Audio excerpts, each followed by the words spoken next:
நீ வாழ்க்கையில் முன்னேற வேண்டும் என்றால் எருமை போலவோ கழுதை போலவோ இருக்காத குதிரை போல இரு அப்படின்னாராம். அவனுக்கு புரியல. அவன் ஒரு சாதாரண ஆள். அவனுக்கு ஒண்ணுமே புரியல. எல்லாமே விலங்கு தானே, இதுல என்ன நீங்க பெருசா பிரிச்சு பேசுறீங்க அப்படின்னு கேட்கும் பொழுது அந்த ஞானி சொன்னாராம், கழுதை நீங்க பின்னாடி ஒரு தட்டு தட்டினீங்கன்னா அடுத்த நிமிஷம் ரியாக்ஷன் பண்ணி எட்டி விடும். நீங்க பார்த்துருக்கலாம். அதனாலதான் கழுதை பக்கத்துல போவாதான்னு வைங்க. கழுதை மாதிரி உதைக்கிறான் அப்படின்னு கூட சொல்லுவாங்க. அது முதலாளின்னு கூட பார்க்காது.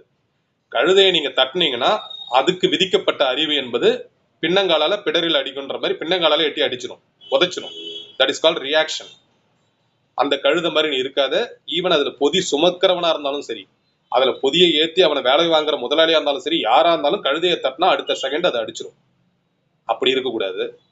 எருமை நோ ரியாக்ஷன். அதனாலதான் நம்ம பொதுவா பள்ளிக்கூடத்துல பொதுவா பார்த்திருக்கேன். இந்த காலத்து ஆசிரியர்கள் அப்படி திட்டுறாங்களான்னு தெரியல.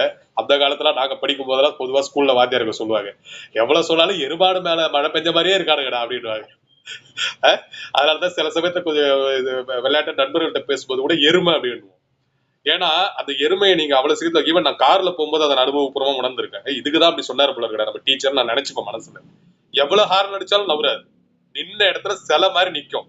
சில நேரத்துல இறங்கி போய் தட்டி ஓட்டினாதான் நவரும். அதான் எருமை. No reaction. எதுக்கும் கவலை இல்லை. யார் என்ன சொன்னாலும் அதை பத்தி எனக்கு கவலை இல்லை. அது எருமை. அந்த மாதிரி இருக்கக்கூடாது அப்படின்ற ஞானி சொல்லிட்டு குதிரைன்னு சொல்றாரு. குதிரையை நீங்க பின்னாடி தட்டினீங்கன்னா நீங்க தட்டின அடுத்த செகண்ட் முன்னங்காலையும் பின்னங்காலையும் வச்சுக்கிட்டு 4 மடங்கு வேகத்துல பாஞ்சு ஓடும். That is called response. ரியாக்ஷனுக்கும் ரெஸ்பான்ஸுக்கும் வித்தியாசம் இருக்கு. நம்ம பல நேரங்கள்ல பல இடங்கள்ல பல நேரங்கள்ல பல சூழ்நிலைகள்ல நம்ம வாழ்க்கையில ரியாக்ஷன் பண்றோம். எந்த செயல் செய்தாலும் அதற்கு ஒரு எதிர் விளைவை நம்ம கொடுக்குறோம். ஆனால் உண்மையான அந்த ரெஸ்பான்ஸ் அப்படின்னா அதற்கு தேவையான எதிர் ஆற்றலை நம்ம கொடுக்கணும். ஸோ பின்னாடி அவங்க முதுகுல தட்டினாலும் அல்லது நம்மை துன்புறுத்தினாலும் நம்மளுடைய நோக்கம் முன்னாடி நாம் ஓடுவதாக இருக்க வேண்டும். அதனால நீ எருமை மாதிரியே கழுத மாதிரியே இருக்காத, குதிரை மாதிரி இரு அப்படின்னு சொன்னாராம். அந்த குதிரை பின்னாடி எவ்வளவு தட்டினாலும் அதே அளவுக்கு அந்த தட்டுகளோட திருப்பி அந்த தட்டினவங்களை எதிர்த்து தாக்காது. உடனே அது முன்னாடி ஓடும். அதனாலதான் பல ராஜாக்களுக்கு குதிரை என்பது குதிரை படைய வச்சிருந்தாங்க. பல ராஜாக்களின் சாரதியாக பல ராஜாக்களின் அந்த வண்டியாக குதிரை வண்டி இருந்தது. ஈவன் சமீப காலத்தில் கூட ஒரு 40-50 வருடங்களுக்கு முன்பாக பல ஊர்களில் குதிரை வண்டி இருக்கும். இன்னைக்கும் பாத்தீங்கன்னா பல இடங்கள்ல அந்த குதிரை என்பதுதான் சக்தியின் ஒரு வடிவமா பார்க்கப்படுது. பல இடங்கள்ல தேவைப்படுற அந்த சக்திக்கே ஒரு அடையாள குறியீடாக குதிரையை தான் காட்டுவாங்க.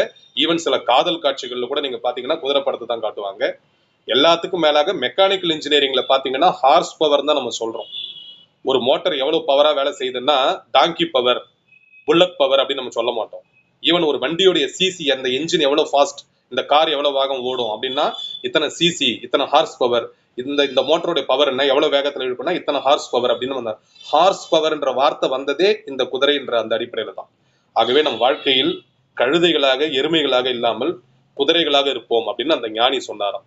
இதை ஏன் இந்த இடத்துல பதிவு செய்யறேன்னா, இதை போன்ற ஒரு ஆன்மீக பூமியில் பல்வேறு விதமான களங்களும் பல்வேறு விதமான தருணங்களும் பல்வேறு விதமான சூழல்களும் நம்மை சுற்றி இருக்கின்ற இந்த களத்துல இந்த பொன்னான நேரத்துல நம்ம வந்து உட்காந்துருக்கோம் அப்படின்னு சொன்னா பல்வேறு விதமான பிரச்சனைகள்லாம் நீங்க சந்திச்சு நீங்க உட்காந்துருப்பீங்க. இது சாதாரண விஷயம் இல்லை. நீங்க ஒவ்வொருத்தவங்களும் உங்களை சுய பரிசோதனை பண்ணி பார்த்தா தெரியும்.